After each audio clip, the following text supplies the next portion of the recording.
Hi, everybody, and welcome to this edition of the SoCal Prep Report. I'm Rich Estrella, and joining me tonight, as always, is Randy Rosenblum, Bobby Gibson, and, of course, Dan DeForest joining us once again. And I'd like to thank everybody for coming. We are making headway here in Southern California and the LA City section. As far as high school football, high school basketball, all the sports are now in play. And it hasn't been quite as messy as we thought it might be with scheduling and practices. Everybody's getting along and everybody's just doing the best they can. Let's go out to LA right now and talk to our pal Randy Rosenblum. Randy, how's the week been for you? Week has been great so far, Rich, and I'm really excited about tomorrow night because it's the kickoff for the city section, a full schedule. Of course, earlier Birmingham and also El Camino Real have played because they're charter schools and they had a waiver. But everyone else gets to start tomorrow. Oh, by the way, El Camino and Birmingham were supposed to play this week, but ECR had a COVID issue in their program, so they had to back out. They'll come back the 12th, and they'll play on the 16th against Cleveland. But Birmingham was able to get another game, so they're going to play Canoga Park tomorrow night in a non-league game. But I'm excited. There's some great games. The one that really comes to mind is Palisades in Venice. Venice has a quarterback who's come in from Tennessee, Sam Fulton. He's a Steve Clarkson protege, and he went to all the camps, and he is terrific. And it'll be his first game in a gondolier uniform tomorrow against Palisades, two of the top teams in the city. Obviously, it's really one of the top games that'll be this year in the Western League. Interesting stuff right now, Randy. What about basketball? What's going on right now in the LA City section in terms of basketball? We know it's in full swing here in the southern section. We're going to talk about that in just a couple seconds, but let's talk a little bit of basketball right now. What's going on out there with the city section?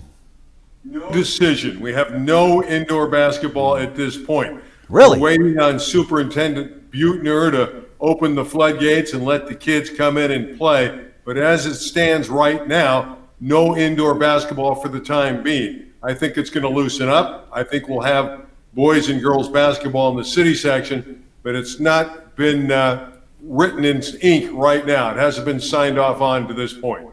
It's getting late, Randy. Not much time left, my friend. I mean, the southern section's already got them going. Some of these teams have played 4 and 5 games already.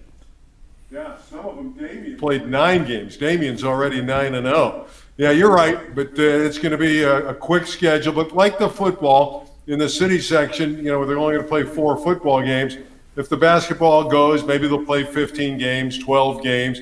I don't think it has to be that normal 30-game schedule that we're going to see in the southern section. So it may be a shorter schedule, but I'm confident they will get the green light and they'll go ahead and they'll play in the city section. But it's not official, not yet. Well, I hope they make that decision soon. I could not figure out what the holdup would be. Everybody's been expecting this to come down where things might open up. To be honest with you, I thought it was done for the year. I just thought they were going to pack it in, save the money, and then deal with it come next fall. But kind of happy that the kids got out because it's just a shame that you work all these years. You start when you're like 7, 8 years old, some of these kids, and some of the sports they love, and then you get it taken away from you just when it may be the last time you'll be able to play your sport in a team fashion because, let's face it, for a lot of kids, there's... What's that? Again, the charter schools, they can play. Again, they have the waiver, so that means El Camino Real and Birmingham. Now, I haven't seen any games posted for ECR yet, but Birmingham has a big intersectional on May 1st. I believe that's a Saturday against Windward at Birmingham. So they have posted that one game. So those 2 schools can play in the city section even now because they're charter schools. All right, let's talk to Bob Gibson now. Bob hanging out in Orange County. Bob, another interesting week of football out here. And, you guys ought to stop prognosticating with this Trinity League, man. I told you what was going to happen already. Yeah, we should just listen to Rich from the start and pretty much just check marked it right off the schedule there. No, we knew going in Mater Dei, St. John Bosco, those are the top 2 teams. We thought Servite had a chance. That's already fallen by the wayside. No, you thought. Dan thought. I thought. You guys thought. Even Randy thought. I thought because don't forget Servite. missed by a point last year against Bosco. I thought, they got a much better team this year, but it wasn't to be for Servite this year, was it? So that's okay. That's all right. Well, I'll get the next pick right. Bob, Servite had their run in that league a while back, but since Bosco and Mater Dei have a stranglehold still, and they don't give it up easy, man. No, they sure don't, right? And not why would they? With the talent they have put together.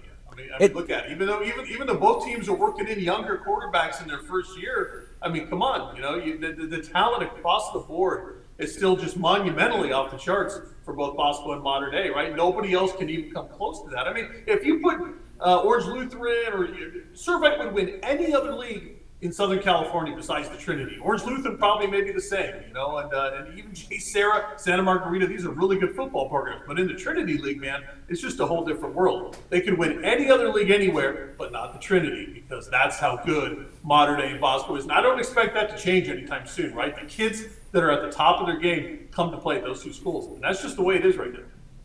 No, absolutely. I agree with you there. And, you got to come back and wonder, when Troy Thomas was there, that was the last time Servite was on top in the Trinity League. They were dominant. There's no question. But when Troy left, he went to Crespi, and we knew it would take a few years for him to build that program up, but it never happened. It just never did at Crespi. And that's where he went to high school.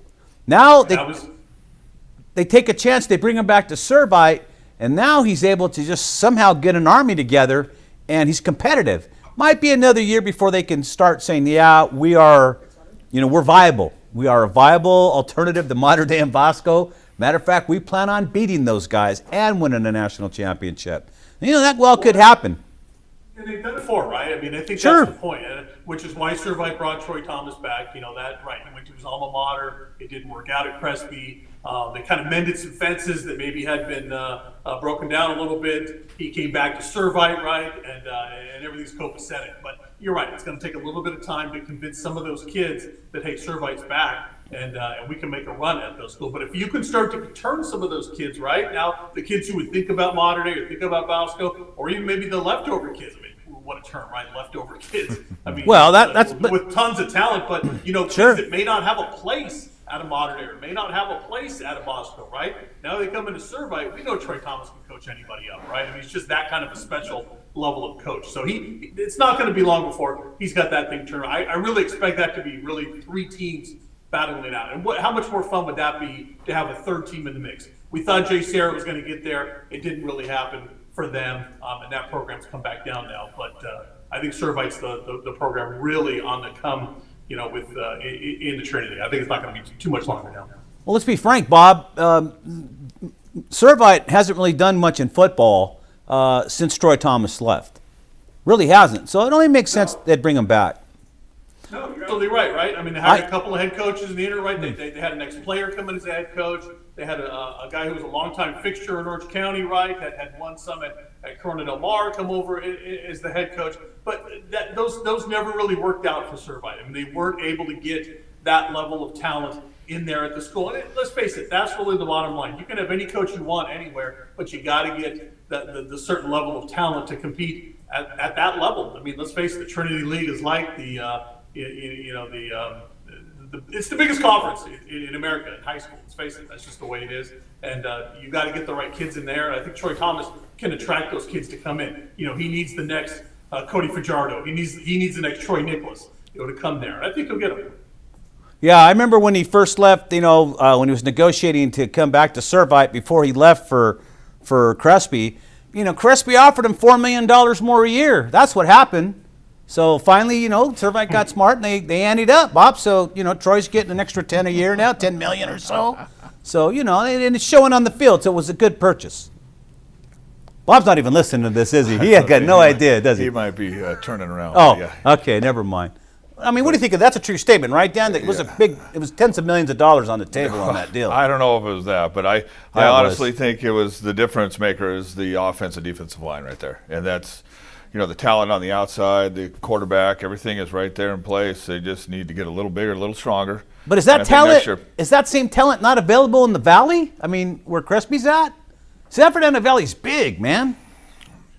I don't know. I just think with this Servite team is just a little bit away.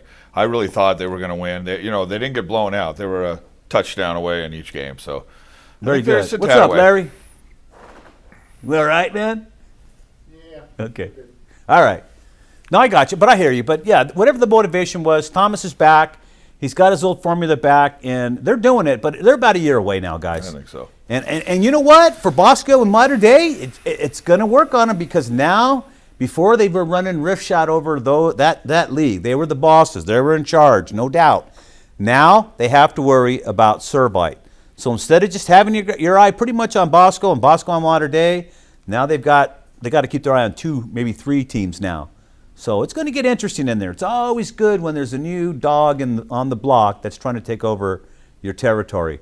So real quick, hey Bob, let's talk real quick about the game on the 17th. I think that's the last game, right? For the Trinity League, it's going to be the Bosco Mater Dei game. Can you hear us? I don't think Bob's hearing us. So, anyways, I'll talk to you, Dan, about it. Sure, bud. So, Mater Dei Bosco going to meet on April 17th. It's going to be for all the marbles in the Trinity League. What do you think of that game? I like Bosco in that one. I like their front line, offense and defense. So they're bigger, they're stronger, they're going to push people around. I think they're going to be able to pull that one out. You think so? Got some great athletes on there. Yeah, they got some two really good quarterbacks. Weren't you predicting Servite last time? Well, they have 2 really good quarterbacks, and I think they trade them off and they play on the situation. So I do believe that they will prevail there. You know, Yeah, I was predicting Servite. Yeah, they got a good shot. They got a good shot at Bosco at beating Mater Dei because Mater Dei's, has two, I believe, 2 freshmen in their backfield. One's a quarterback, so they could give them some trouble, but we'll see. We'll see. I still think Mater Dei's got some payback in mind. Even the best quarterbacks, even Tom Brady has trouble throwing when people are in his face. So we'll see what happens. I don't know, man. 10 Super Bowls, that's a lot. Every other year, the dude's in the bowl, Yeah, so I know. may have some trouble. But, yeah, you're right. Yeah, pressure is the quarterback's enemy. He does need at least that 3-4 seconds to get rid of the ball. I know in the NFL it's like 2, you die.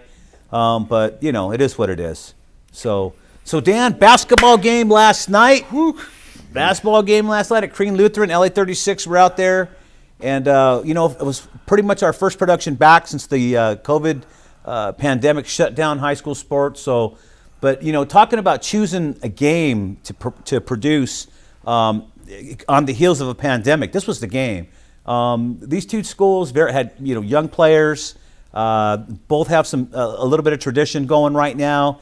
And, man, just to see that game, the ebb and flow of it, the spirit, just the way the game was handled, very competitive, but it didn't get out of hand. It didn't get pseudo-competitive where people want to fight.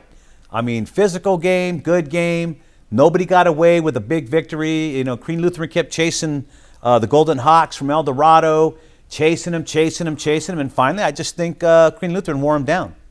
Yeah, that was a great game. You could feel the electricity in the air. Both teams were pumped up before the game. During warm-ups, and it was just an exciting game to watch as a spectator. They were diving on the floor, wrestling for balls very cleanly, but going back and forth with the scoring. Nobody got more than 4 points ahead, and it was just a dogfight the whole time till Kareem wore them down, pulled it out there at the end. And I got to tell you, the fans were a lot of fun, well behaved. But I was warned about going to Crean Lutheran about they have the Raider Nation mentality. They got the black hole down there and all the fans crazy. But thank God Coven kept those guys away because it would have been crazy. Actually, I'm just kidding around. You all know that.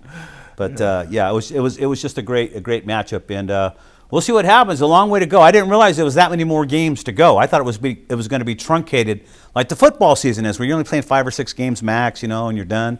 But basketball, they're going to finish it out. It's really interesting. They have like the three more preseason games, and they have a full schedule during the pandemic. So it's going to be great. It's good to see. Is Bobby Gibson back? Yes. Hey, Bob, you still alive? Look, I'm here. A little technical difficulty, you got to hang with it a little bit, but I'm here. I'm back. All right, we just talked to the guru over here, America's Realtor, DeForest, but I'm asking the same question. Mater Dei taking on Bosco a week from this Friday, or was it Saturday? What's the 17th, John? You know? Saturday. It's a Saturday? Yeah, okay, a Saturday game. Hopefully Fox or Bally's or whoever. Who is it? Who is it now? We got Sinclair? Bally. Oh, it's Bally. Okay, hopefully they'll carry the game so everybody could see it. Ought to be good. We're not in competition with anybody. If there's good football out there, we'll tell you about it, and that's where you should go. on the 17th to watch that game because I know they're going to have it. And you have the two former national champions who cannot be national champion this year because the state wouldn't let them play this year until afterward, but everybody else in the United States did, and so they had to go with the rest of the country. So IMG Academy is the current champion, although it could have easily been Mater Dei or Bosco, fellas. Yeah, no, it's very true, right? I mean, that could have happened if they had let them start a football season a little bit earlier than they did. But that's what we're dealing with, right? That's what we were faced with. You going to ask me my prediction for that game? I was going to, but you guys are high on Servite, and you guys you blow everything, man. So I don't want to jinx any other team. But go ahead, Bob. Who you picking? Who you picking, Bob? I'm picking Mater Dei. Well, I'm sorry to hear that And because a slight upset, probably, right? Dan's picking Bosco. You're picking Mater Dei. I'll take So Mater Dei. all right, we'll see what happens. It's going to be a classic matchup again, though. Really, I mean, it's no matter what, it's gonna be always a good matchup between these two schools. And the way Bosco turned the tables on Mater Dei, the last time the two of them got together, and then Bosco got a chance to become the national champions again. I mean, that was just really something else. I mean, that's one of the classic games of all time. Well, I just wish they would have. Like I said, I wish they could play now, play in the playoffs, and then play against state. I mean, it would be great to see these guys go head to head a couple times every year. That's the only game they get. Is each other. Yeah, no, it's true, right? Yeah. They'll get the one chance against each other, and that's it, right? Because we always look forward to that second matchup, which is always for the Open Championship and a chance to play for a state, and then usually a national title. But not to be this year. It's all right. We'll take what we can get because we didn't think we were going to get anything. Well, don't forget, Bob. So we'll take it. What I missed the most about this year was seeing all the California teams and the Texas teams, Right. Ohio, Florida, all mixing it up in pre-league because the elite teams do travel. Bosco travels, Mater Dei travels. Matter of fact, one year Mater Dei played 5 preseason games all out of state. Right. They get paid too, but they went out of state. So I mean, those are the games I really miss because that's how you can really. National powers should play national powers in the off season to really get a gauge on these polls and who you're going to crown as the mythical national champion. So that's why I appreciate these games more than anything, just to see the talent levels. And for some reason, Texas has been getting left behind. I don't understand that. Well, Texas doesn't seem to be playing the same schedules, right? I mean, Mater Dei played IMG, right? Yeah. Mater Dei said, Yep. we'll step up. Well, Yep. IMG said, we'll step up. We'll take that game. Mater Dei won. So Right. You're right. When you talk about a national championship, it used to be, well, you think someone could have beat this one. You think these guys could have beat these guys. Now we know, right? Like, Mater Dei beat IMG that year. We know Mater Dei was the better team. We don't have to speculate. We Right. know they were. So, you're right. To get back to that kind of a regular thing where teams can commingle in and out of state. I mean, we're just trying to get to the point where counties can commingle, right? We're worrying about whether Riverside and LA County can play, and Orange and San Bernardino. We got to Right. get to that point first. Then we Right. can start talking about traveling out of state and getting these games. Even though technically the club teams are getting out of state and playing some games, but hey. No, I understand that, but that's what I miss most about not having Yeah. a good preseason this year in Sure. football because we didn't get to see the elite teams play, and it's always good to see those teams play. Those games are so much fun. I mean, that IMG Mater Dei matchup was so good, and to see Mater Dei pull that thing out, I think was really a high point for football in the state of California. I mean, Randy. to show that, hey, we were the top team that year. Randy, what do you think about Bosco Mater Dei upcoming? Uh-oh. Hey, Randy, how you doing, my friend?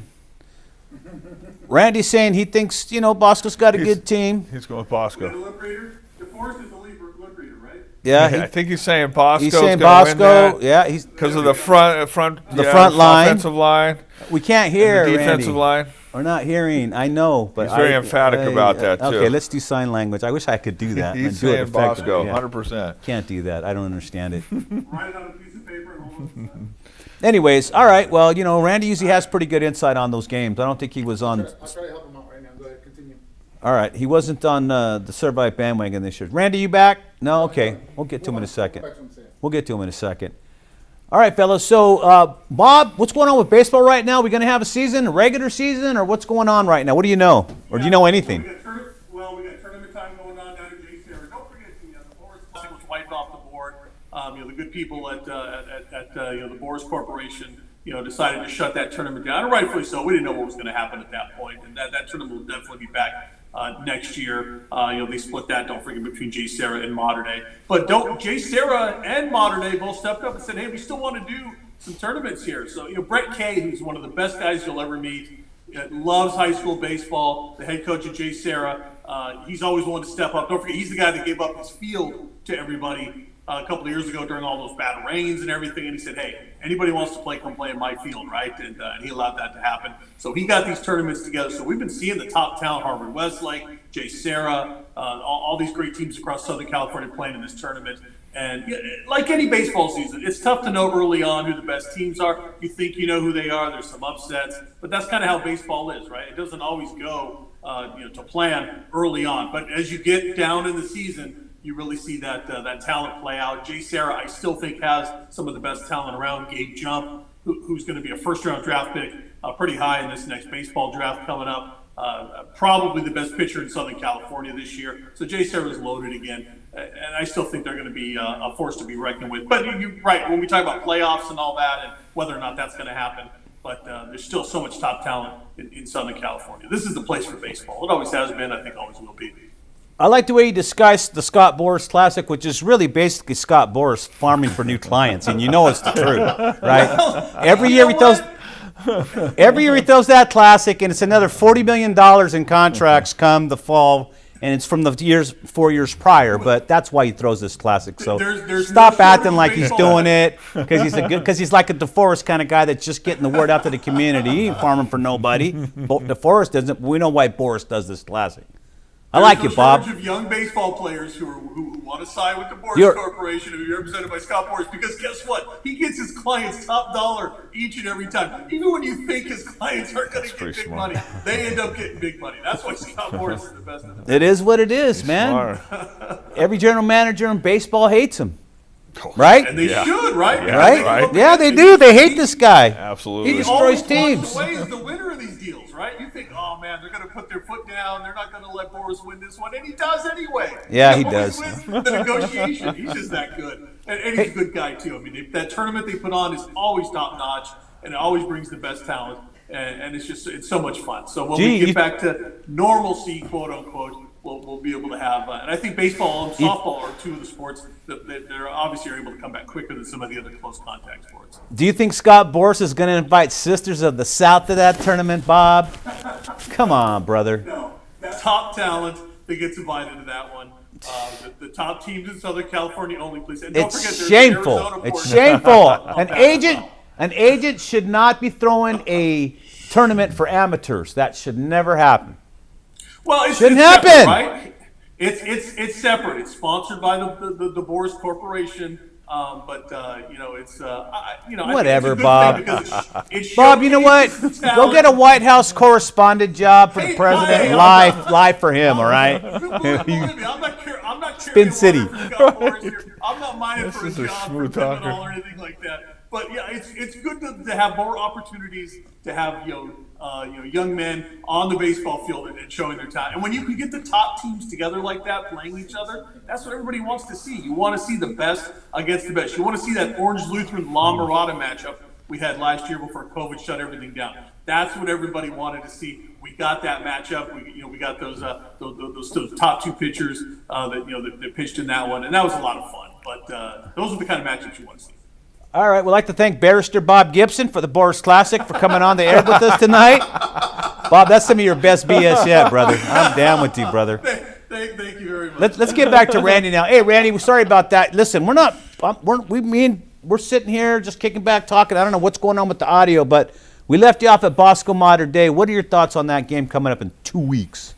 Well, Mater Dei's got more experience. They have 20 seniors that want some redemption from losing a year ago in the championships. But I still like St. John Bosco. I like the physicality up front. They both have young quarterbacks. We've documented that. I'm going to go with Bosco in a close one. It should be another great classic game between the two. But I like St. John Bosco because I like the beef up front in that offensive front.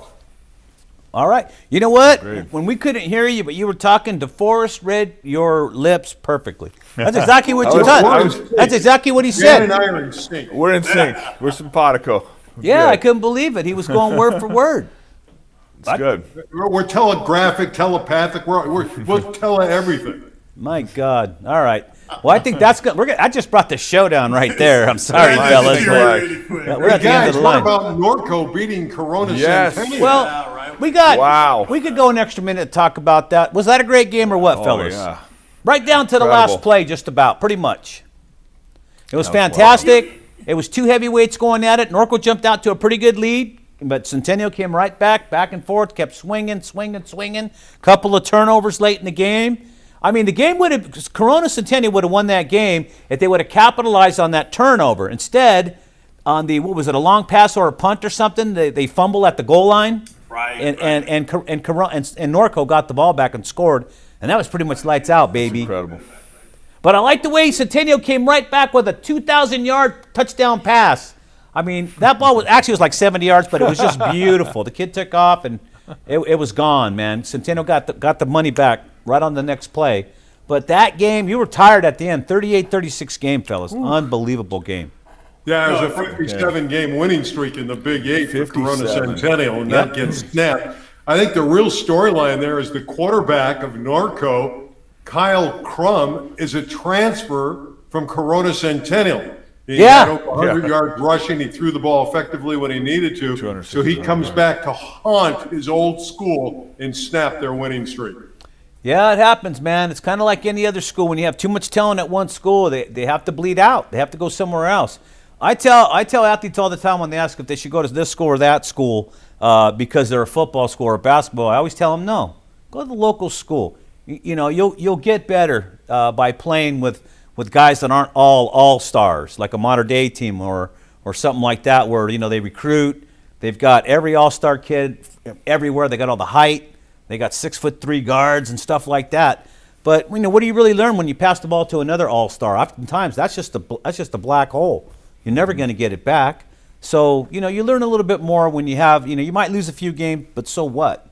At least it was fun playing and not sitting on the bench.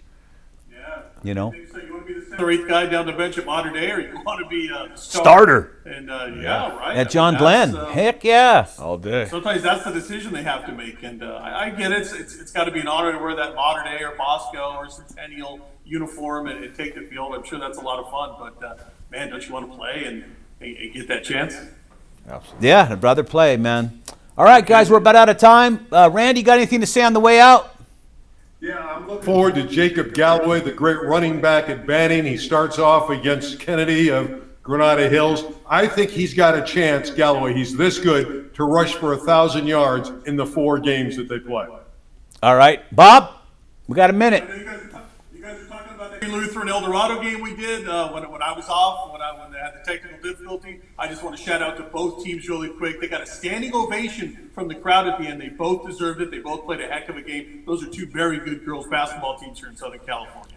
I echo that fact. And Dan, what do you got to say? Absolutely. I agree with you too, Bob. Yeah, that was a great game, great team, great spirit. It was what we needed and what everybody needs to see right now, because Yes, it was just a yes. great fight. 2 teams coming back after sitting around from COVID, bored as all heck, tired of playing each other, and finally got on the court and got to play some a real opponent. So kudos to everybody. I'd like to thank Green Lutheran, the administration, everybody there. It couldn't have been nicer making the broadcast easy for us to do. All right, everybody, on behalf of Randy Rosen, Dan DeForest, Bob Gibson, I'm Rich Estrella saying so long from your friends here at the SoCal Prep Report. Join us next week. Same time, same place. Catch you then. Good night, everybody.